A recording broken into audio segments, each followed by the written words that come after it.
son la parte de broncodilatadores y antiinflamatorios.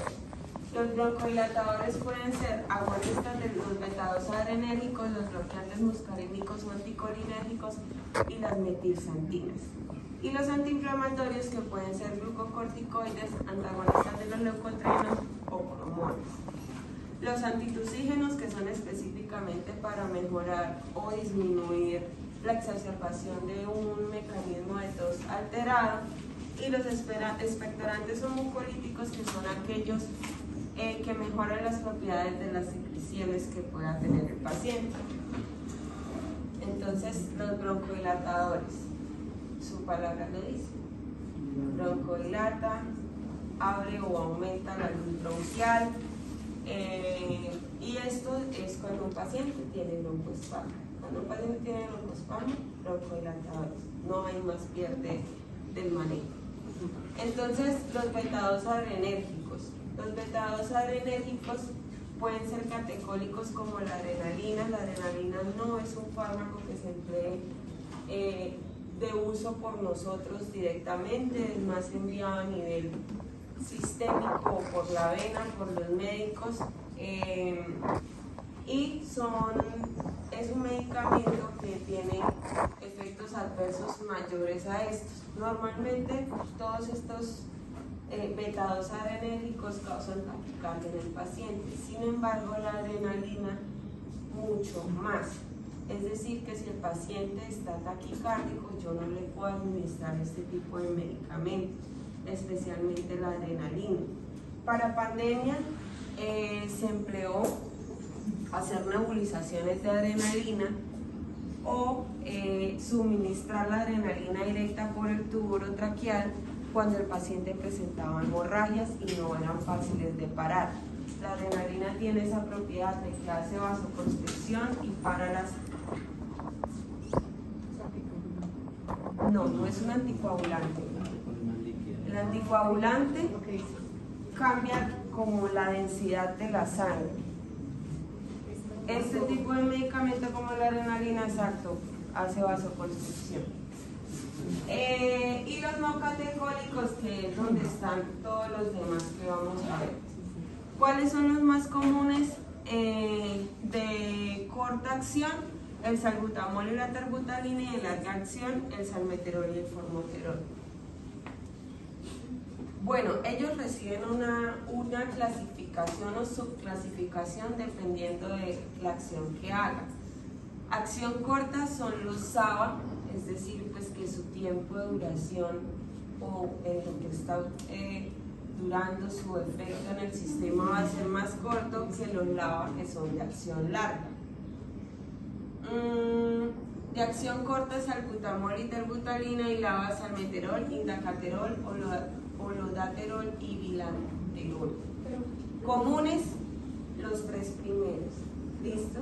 Los de acción larga entonces se demoran más en hacer efecto. El periodo de iniciación no es que sea más largo o, como te digo, que inicie más lento. Ambos tienen un inicio similar, lo que pasa es que su efecto dura más tiempo. Entonces, los dos primeros, que son de acción corta, son los que nosotros elegimos para hacer esquemas de crisis. ¿Listo? Que es cuando el paciente, por ejemplo, en los casos que hicimos ayer, que el paciente estaba con una crisis asmática o con una crisis de POC, entonces está haciendo su broncoespasmo y hay que rescatarlo rápido, hay que sacarlo de ese broncoespasmo lo más pronto posible. Entonces, lo primero que hacemos es hacer un rescate, un esquema de crisis con cualquiera de esos dos medicamentos. Y los otros, entonces, es para darle continuidad al paciente. Por ejemplo, si es un paciente asmático, probablemente va a tener un salmeterol en todos los días de su vida, como el diabético o el hipertenso. ¿Listo? Este es el resumen, muy resumido, valga la redundancia, del mecanismo de acción. ¿Listo? ¿Qué me interesa que aprendan? Que este tipo de medicamentos reciben su nombre de beta-2 adrenérgicos porque llegan al receptor beta-2 en el músculo liso del pulmón. ¿Listo? Entonces cuando él llega y se mete a ese receptor, hace que el ATP se convierta en AMP cíclico y que el músculo liso se relaje. Lo que ocurre cuando hay un broncoespasmo es que el músculo liso empieza a contraerse de más, ¿sí? Entonces esa contracción hace que se dé la inflamación y se dé el broncoespasmo y se disminuya la luz bronquial. Este lo que hace es que viene y estimula estas dos proteínas para que el músculo liso se relaje, y si él deja de contraerse, pues va a broncohidratar al paciente. ¿Listo?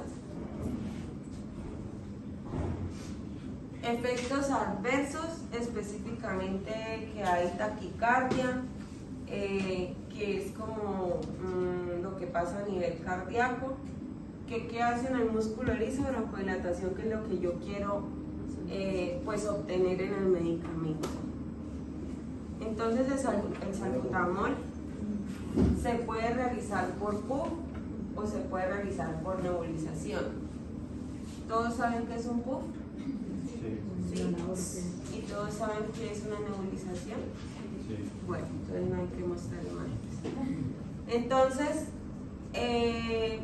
el medicamento se puede implementar como esquemas de crisis, que ya se los voy a enseñar, o también se puede seguir administrando, pero no por muchos días. ¿Listo? Es decir, como que se lo dan cada cierta cantidad de horas. Entonces, estas son las dosificaciones del adulto, que son 2 PUF cada 4 a 6 horas, y en niños de 3 a 6 años, bueno, los menores de 12 años, ante todo, se hacen nebulización. La hora de acople con los PUF que estoy haciendo no es tan fácil coordinarlo. Para ello hay unos dispositivos que se llaman inhalocámaras, y que eso se lo van a presentar sus compañeritos del seminario de aerosolterapia. ¿Qué me interesa que sepan?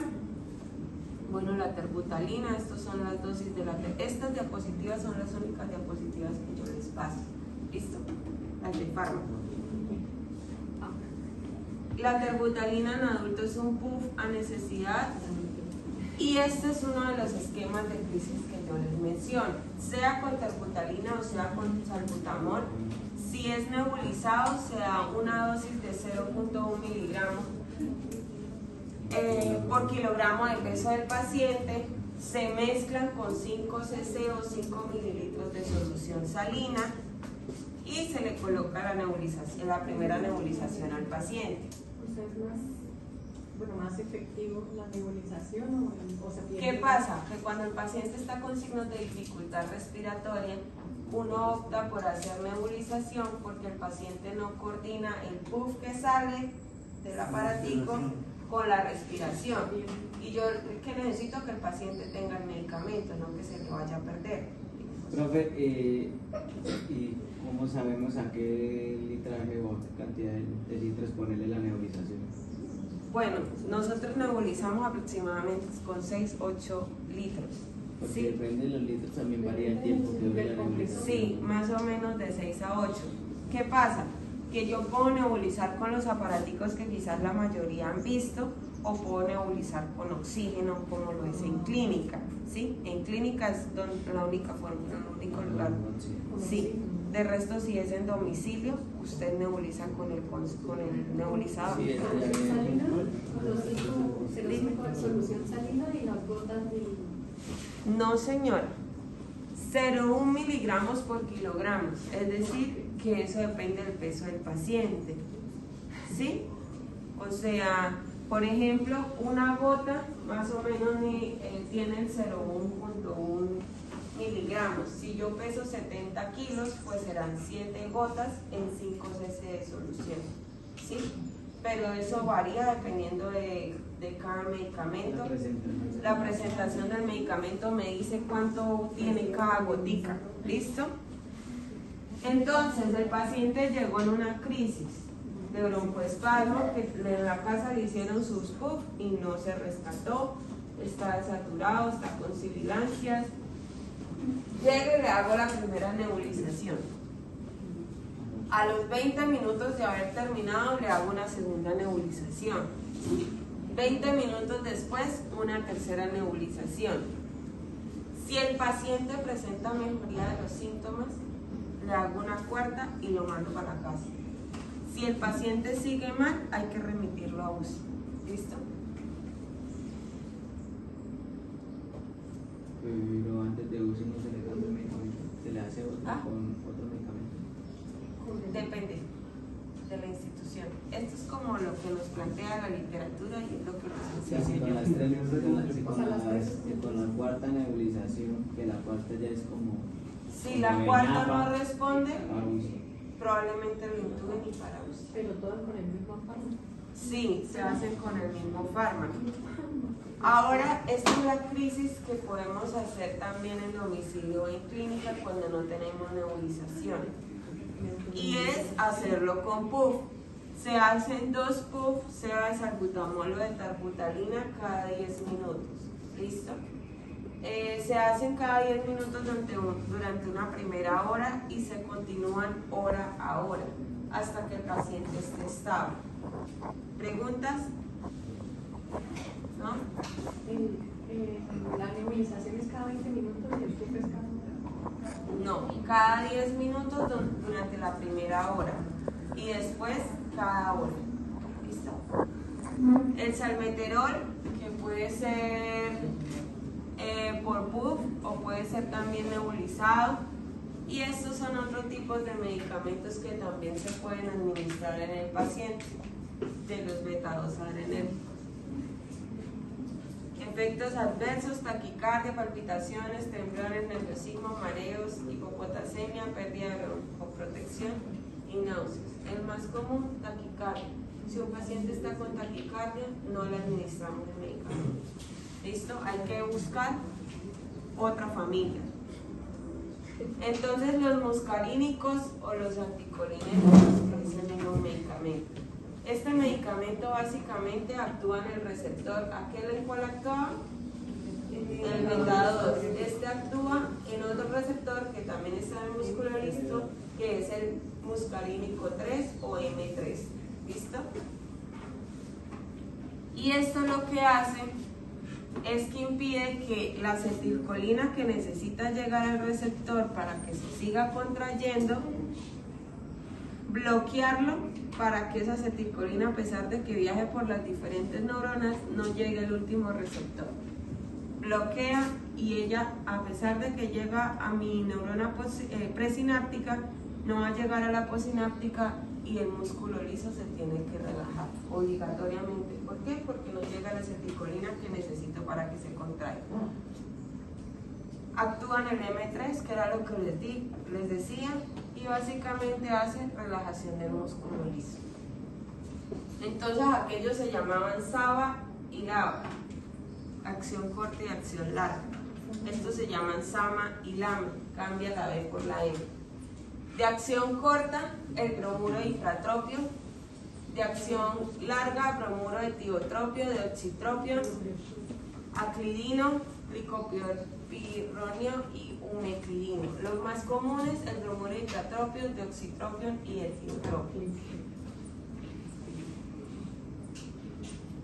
Hay otro medicamento de esta familia de los muscarínicos que es la atropina y es similar a la adrenalina.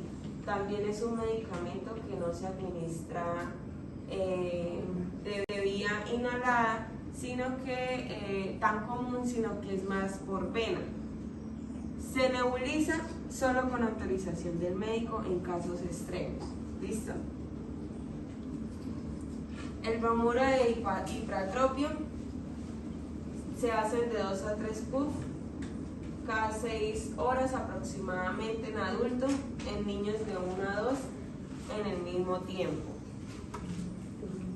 Este es un SAMA, acuérdense.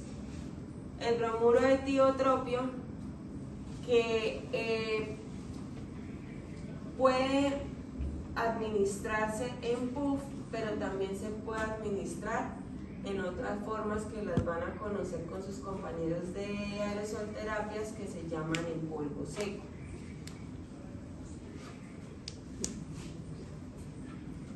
El bromuro de oxitropio, que se administra de 3 a 4 veces al día.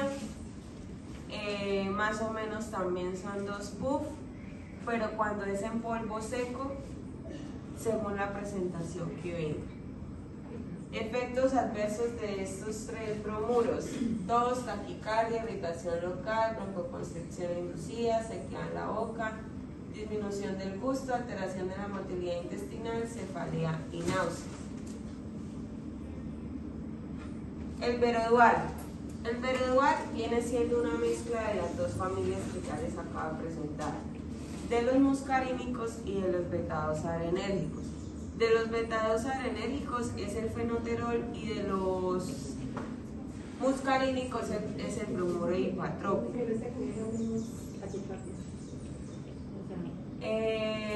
No se administra en esquemas de crisis, se administra más como si fuera un medicamento regular. Se administra mucho en pacientes con EPOC y esto es simplemente nebulizado, ¿listo? Esto viene ya en goticas en un frasquito. Entonces lo que hace este tipo de medicamento combinado es que sea por bloqueando los beta-2 o sea bloqueando los M3 va a causar relajación del músculo, ¿listo? Entonces es muy efectivo por eso, porque está actuando en 2 receptores diferentes, logrando hacer la broncodilatación. Dosis, se administra 0,1 miligramo más o menos por kilogramo de peso del paciente, entonces básicamente es por cada 10 kilos del paciente es una gotica, en 5 cc de solución saliente. El padre decía, Es que eso era de las presentaciones anteriores. Este frasco solo es de nebulizar. Las metilxantinas, que son otra familia, pero estos ya no actúan a nivel del sistema nervioso periférico como lo están haciendo los anteriores, sino que este bloquea el músculo liso a nivel del sistema nervioso central. Entonces le ordenan al cerebro a que tiene que relajar el músculo liso bronquial.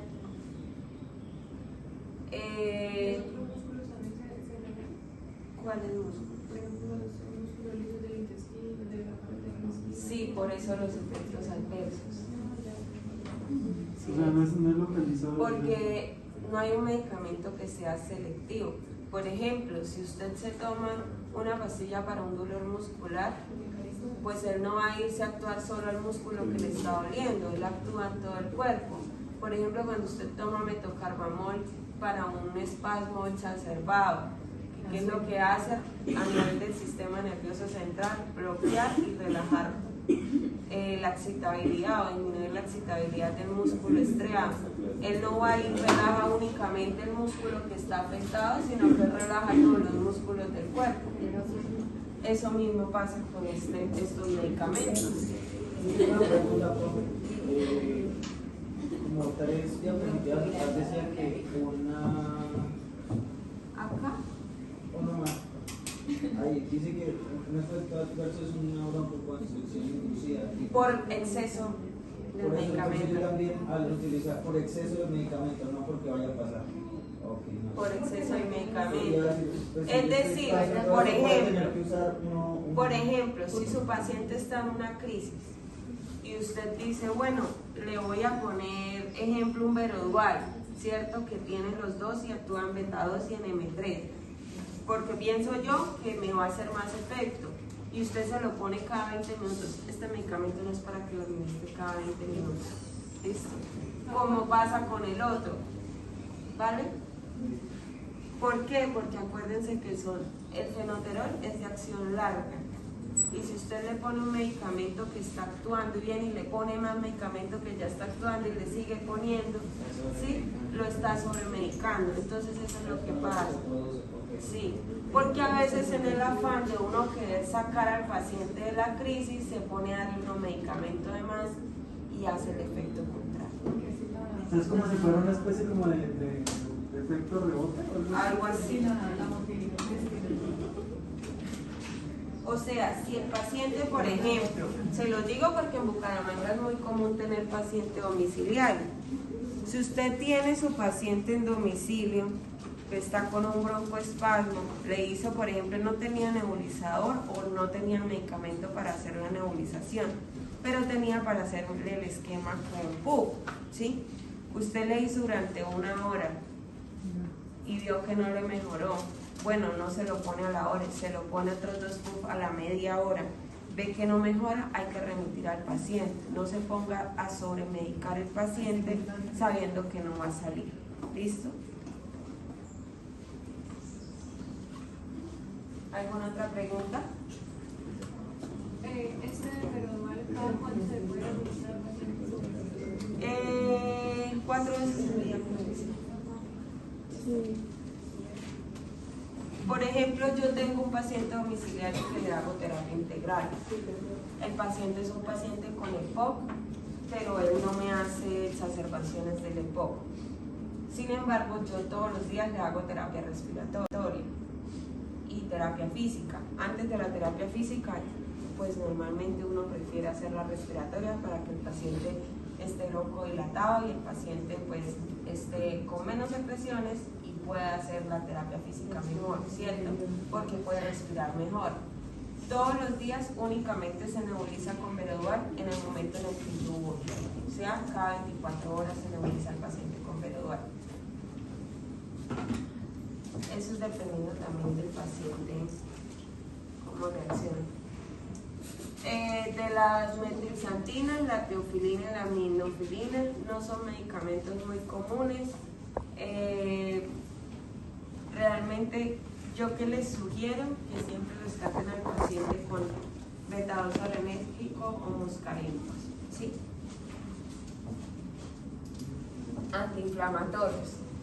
Entonces, lastimosamente el broncoespasmo no es simplemente que se dé por que el músculo liso esté hiperexcitado y se contraiga, sino que también tanta contracción va a hacer que el músculo liso se inflame, ¿sí? Entonces solemos mezclar un broncodilatador con un antiinflamatorio para que el músculo liso y la vía bronquial pues mejore. ¿Listo? Entonces la primera familia son los glucocorticoides o corticoides, pueden ser naturales, es decir, nuestro cuerpo por sí solo va a generar ciertas hormonas y ciertas sustancias que ayudan a los procesos inflamatorios, al igual que en un tobillo, por un esguince o una fractura o cualquier tipo de lesión que tenga el cuerpo, pues el sistema respiratorio también llegan esas sustancias proinflamatorias y antiinflamatorias a rescatarlo. Pero como no son suficientes, pues se crean los corticosteroides sintéticos para ayudar a ese proceso.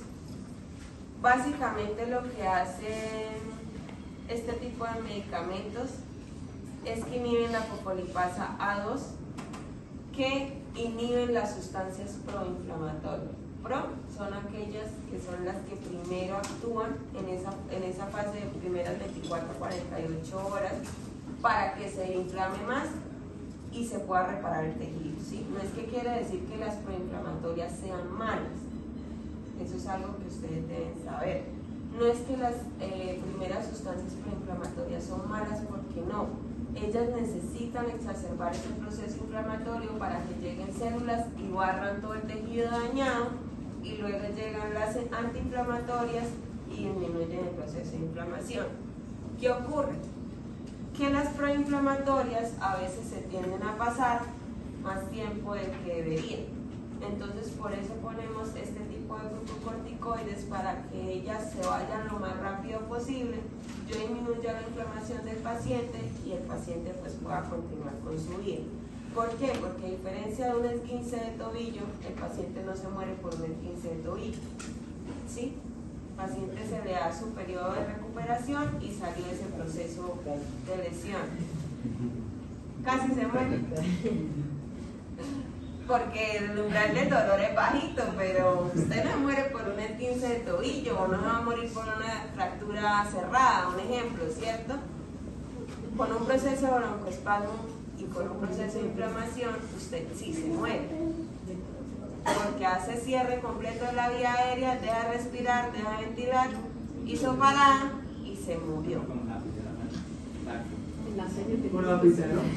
No todos hacen eso. En la serie se muere. Y hoy en día menos. Esa era la vieja guardia que hacía incisiones a traqueostomías de urgencias. Entonces básicamente lo que hacen los glucocorticoides es disminuir ese proceso de sustancias proinflamatorias. ¿Cuáles son los más comunes? Beclometasona, budesonida y fluticasona. ¿Listo? Son los que más me interesan que sepan, que conozcan. Que pueden ser por puff o que pueden ser por micronebulización. Estos son combinaciones de broncodilatadores con antiinflamatorios. Entonces, el salmeterol viene siendo un broncodilatador de qué familia? Primero, ¿cuál es el gran grupo? A ver, van a aprender. El primer grupo es, por ejemplo, si es un broncodilatador o si es un antiinflamatorio. El subgrupo viene siendo, por ejemplo, en este caso, un beta-2 adrenérgico. ¿Listo?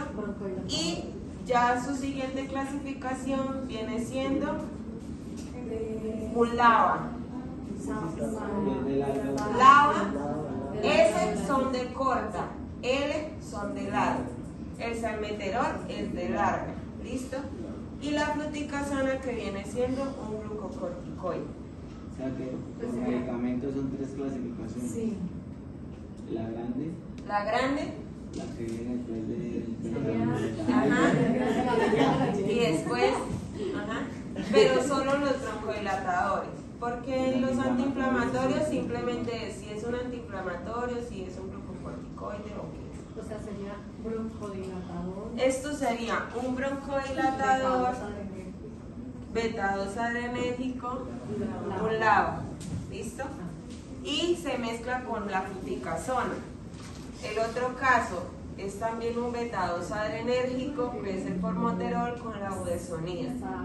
Y la beclo, que viene siendo pues ya un glucocorticoide. ¿Es corticoide o glucocorticoide? Glucocorticoide, es lo mismo. Estos son glucocorticoides que se ponen por la vena. Cuando aquellos no nos sirven por vía inhalatoria, pues el médico viene y le pone por la vena y el paciente sale de su proceso inflamatorio. ¿Hay alguno que genere dependencia? Sí, Sí. la mayoría De los glucocorticoides. de todos los medicamentos. Pero por uso muy Por prolongado. usos muy prolongados. ¿Sí? Ahora, las dependencias son más psicológicas que... Ya lo necesito o no. Sí, o sea, por ejemplo, el paciente con asma que me dio 2 pasos y se sintió ahogada, mejor dicho. Bueno, sí, Se echan un poco, ¿no? De las todo. benzos sí, así sea por corto uso, sí genera. Ah, pero las benzodiazepinas no hacen parte de los medicamentos respiratorios. No, pero sí es única. Pero no son respiratorios. Chicos, los glucocorticoides tienen muchos efectos adversos: miopatía, osteoporosis a largo plazo, a muy largo plazo, úlceras pépticas, pancreatitis, glaucoma, cataratas, diabetes, hiperlipidemia, hipertensión, ansiedad, farmacodependencia. A muy largo plazo, y entre otros. Los antagonistas de los leucotrienos, ANTA, que va en contra, ¿listo? ¿De cuál? De estos 2 receptores, los cisteín 1 y los cisteín 2. Y lo que hace es que inhibe esos receptores para que se pueda pues dar o inhibir ese proceso inflamatorio. Profe, Sí. la oximetazolina casi me usa como medicamento de. No la conozco. Son gotas de alzapalina. No la conozco. Pues de pronto es un spray nasal que tiene efecto similar a la acelastina, no sé, quizás. No la buscamos. ¿Cómo se llama? Es que ahorita que vi esto. ¿Cómo se llama el medicamento? Oximetazolina. Es que ahorita que vi como que necrosis en uno de los efectos. Oximetazolina. A largo plazo. Esas gotas generan. Oximetazolina.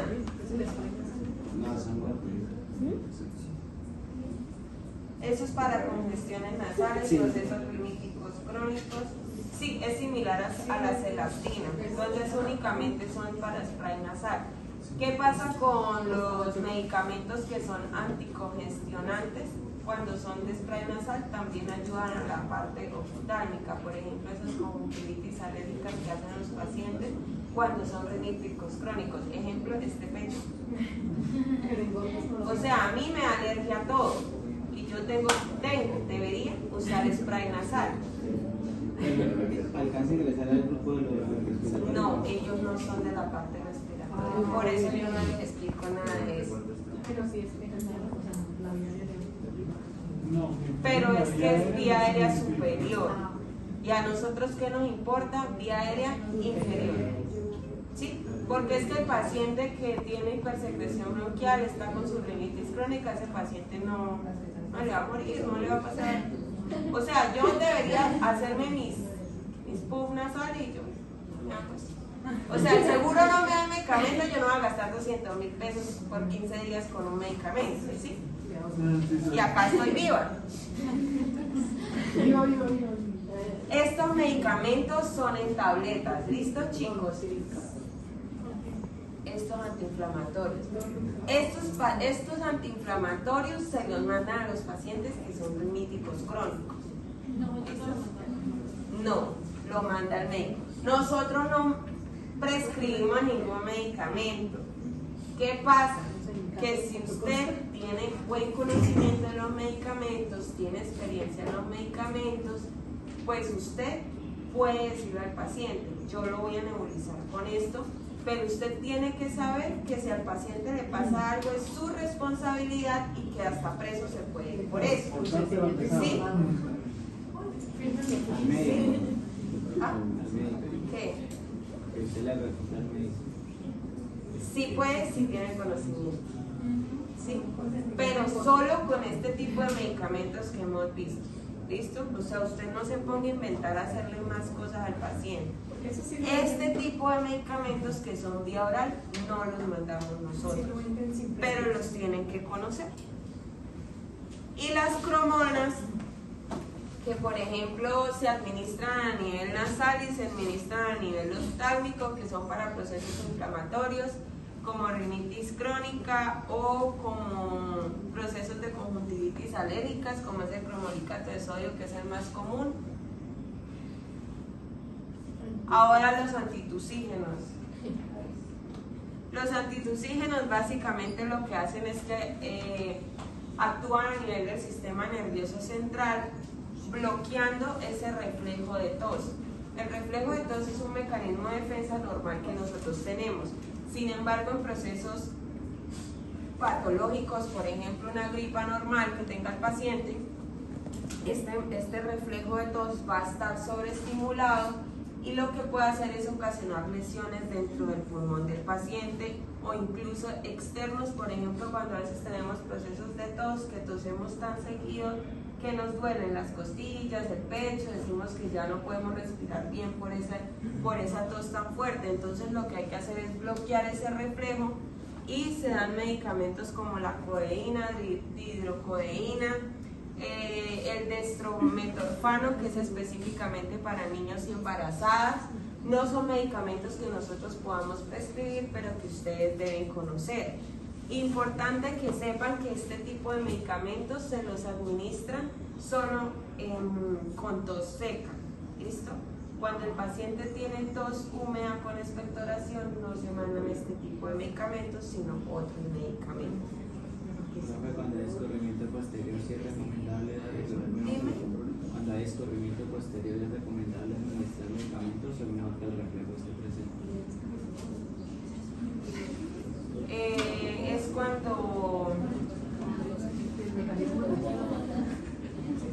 Es que tú sí sientes porque tienes pastelitas. Es que normalmente esos pacientes no tienen el mecanismo de tos exacerbado. Sí, porque sí tiene un estilo. Sí. Esto es más en pacientes que, como nosotros, que tienen tos, pero tos seca exacerbada. ¿Sí? Cuando es la flema, mejor que tenga el reflejo para que ayude a despejar. Cuando sí, y cuando la tos es húmeda o productiva, usted no le puede bloquear el reflejo de todo. Usted lo que necesita es que el paciente expectore. ¿Listo? ¿A quién? A mí que tosí se voló conmigo. Ay, nunca no haya tosido. Al que le gusta la clínica le tiene que perder el asco a los mocos, a todos. Sí. Si no, por ahí ni miren.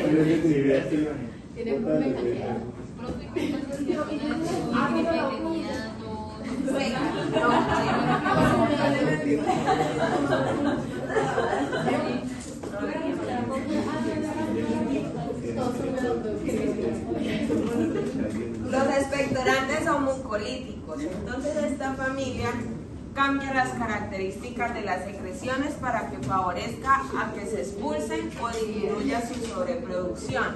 ¿Y qué es lo que hace? Que esto rompe los puentes de disulfuro que forman el moco para que el moco sea más fluido. La más común en acetilcisteína o flumosil, que se puede administrar en sobres o se puede administrar por ampollas. Esas ampollas no se usan casi porque huelen muy feo, pero esas ampollas cuando se administran se hacen por nebulización. Este flumosil se indica máximo 600 miligramos, es decir, una papeleta de 600 al día o 3 de 200. La solución salina hipertónica, que es una herramienta muy útil para nosotros porque hace que de forma rápida y efectiva la secreción se diluya, es muy utilizada en paciente pediátrico y básicamente es una mezcla del cloruro de sodio en una alta concentración que es de 17.7 con la solución salina normal que también es cloruro de sodio pero en una concentración más baja. Entonces lo que hacemos es que tomamos 5 cc de solución salina, si pueden ver esto es líquido, entonces como el líquido es nebulizado, ¿no? 5 cc de solución salina de la normalita más 1 cc del cloruro de sodio de alta concentración para que me dé una solución hipertónica al 3%. ¿Listo? Después de que nebulizamos al paciente con esta solución, hay que hacerle las técnicas que ustedes van a aprender, porque si no el paciente se les va a vulgarmente a encharcar. O sea, si usted no saca las secreciones, no le haga esto. ¿Listo? Porque más fluidas. No es que fabrique más, sino que las hace más fluidas. Y importante que ustedes sepan que así como se pueden nebulizar medicamentos como la adrenalina, la atropina, que son medicamentos sistémicos pero que en ocasiones se nebulizan, hay también medicamentos, bueno, antibióticos que se pueden nebulizar. ¿Listo? Hay microorganismos que ya les expliqué lo de la resistencia, que son multiresistentes, que a pesar de que les estén poniendo el medicamento por vena, no logran morirse. Entonces lo que mandan los infectólogos es que se les nebulicen estos medicamentos. Y ya, vamos a...